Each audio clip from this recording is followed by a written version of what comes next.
नमस्कार. माय टीव्ही मराठीमध्ये आपले मनपूर्वक स्वागत. चला पाहूया आजच्या ठळक आणि महत्त्वाच्या बातम्या. हातात लोखंडी कोयता घेऊन दहशत माजवणारे आरोपी कोतवाली पोलिसांच्या जाळ्यात. कोतवाली पोलिसांनी काढली धिंड.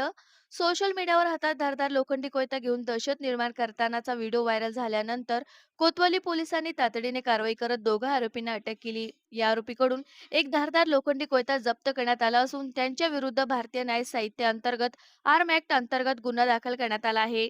पोलिसांनी दिलेल्या माहितीनुसार दिनांक 18 जुलै 2026 रोजी सायंकाळी सुमारे 6 वाजण्याच्या सुमारास वाडिया पार्क परिसरात गाडीचा कट लागल्याचा किरकोळ कारणावरून फिर्यादीवर लोखंडी कोयत्याने हल्ला करण्यात आला. या घटनेचा व्हिडिओ सोशल मीडियावर व्हायरल झाल्यानंतर कोतवाली पोलीस ठाण्याचे पोलीस निरीक्षक नितीन देशमुख यांनी तपास पथकाला तत्काळ आरोपीचा शोध घेऊन कठोर कारवाई करण्याचे आदेश दिले.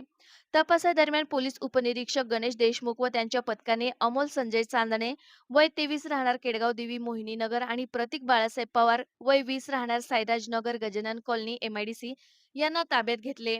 आरोपींकडून एक धारदार लोखंडी कोयता जप्त करण्यात आला. या प्रकरणी कोतवाली पोलीस ठाण्यात गुन्हा रजिस्टर क्रमांक 691/2026 अनन्वय भारतीय न्याय संहिता कलम 118(1), 351(1), 385 तसेच आर्म ऍक्ट कलम 325 अंतर्गत गुन्हा दाखल करण्यात आला असून आरोपींना अटक करून पुढील तपास सुरू आहे. ही कारवाई पोलीस अधीक्षक मुमका सुदर्शन, अप्पर पोलीस अधीक्षक वैभव कलबुर्मे, उपविभागीय पोलीस अधिकारी दिलीप टिपसे यांच्या मार्गदर्शनाखाली पोलीस निरीक्षक नितीन देशमुख, पोलीस उपनिरीक्षक गणेश देशमुख तसेच कोतवाली पोलीस ठाण्याच्या तपास पथकाने यशस्वीरित्या पार पाडली.